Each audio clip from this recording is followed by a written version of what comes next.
All right, welcome. My name is Mike Dillard. This is Mark Weiser, and I just flew all the way to North Carolina to shoot a video in Mark's amazing home here on a private golf course to talk about sponsoring and prospecting. And for those of y'all who don't know, Mark was my original, I guess, mentor or coach when it came to recruiting and sponsoring distributors years and years ago. And that was a really big turning point for me in my career in this industry when I finally learned how to take all the leads I've figured out how to generate online and turn them into actual distributors, how to sponsor people. And it was a whole other side of the game, or of the equation, that I had yet to figure out for a very long time. And I have a feeling that there's a lot of people out there who are still in the same predicament that I used to be, again, before we met, Mark. So came out here to interview Mark for a good hour, solid, unbelievable training for you guys on video, so we really hope you enjoy this interview. And so Mark, thanks for having me.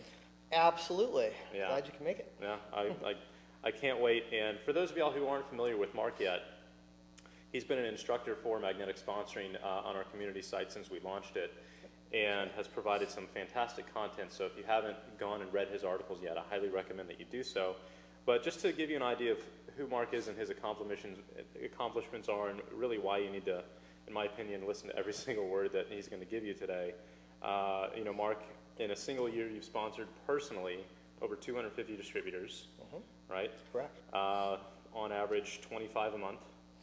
High, that's the high end, but as many as 25 a month, yes. It's going to be pretty close to hit over 250 for a year. So, yep. And that's not with some $20 program. I mean, people were coming in with first-time product purchases anywhere from $400 to $900.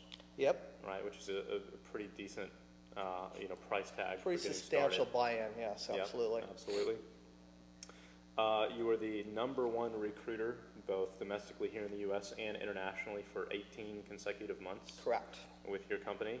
And you went on to build a team of 10,000 distributors in less than 24 months. Yes.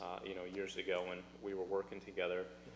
So pretty substantial numbers there that I don't think anybody would ever sneeze at, and most people could probably never dream to, be sponsoring up to 25 people in a month, let alone 250 personally in a year. I know there's a lot of folks out there would kill just to have 250 people on their team, period, let alone sponsor that many personally. Okay. Again, that's why I'm here. It's to help expose you guys to Mark and his expertise, and to really help him enlighten you guys in the way that he did for me, years and years and years ago.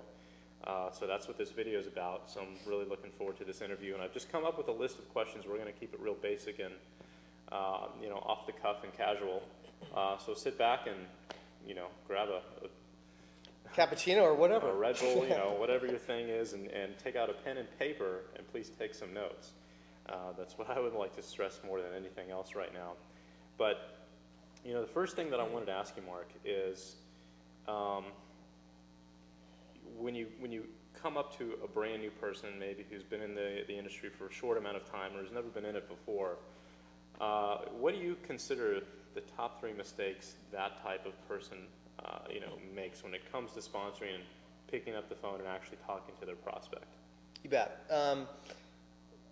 I'd say probably the first thing that people do wrong is they really underestimate the number of people they're going to need to talk to and approach about their business. We'd all like, in a perfect world, Mike, we have a great product or great service, and we'd love it if everybody just jumped on that and everything went just fantastic. But the fact is, most people will say no for a variety of reasons, and sometimes they're just not the right people. Sometimes it's a matter of timing. Many reasons. So I think first thing when you're just starting out is to adopt the mindset that it's kind of the old 4 SWs, right? We used to talk about some will, some won't, so what, and somebody's always waiting. And with that mindset, you really don't have to be overly concerned as you approach people, whether they say yes or no. You just want a yes or a no, either one. So number one is have that mindset of, hey, I'm going to talk to a lot of people. I'm not going to be overly concerned whether people grab onto this or not. And oftentimes the people that, when you're just starting out, It's very easy to become disappointed when you have somebody that you think, wow, this person would be great for this business. I'm sure they're going to do it. Well, never feel that way because you just don't know. And oftentimes it's the very people you think won't do it or don't need the business or aren't going to be right for the business when you're first starting out anyway that end up coming into your business. So Right. that'd be number one.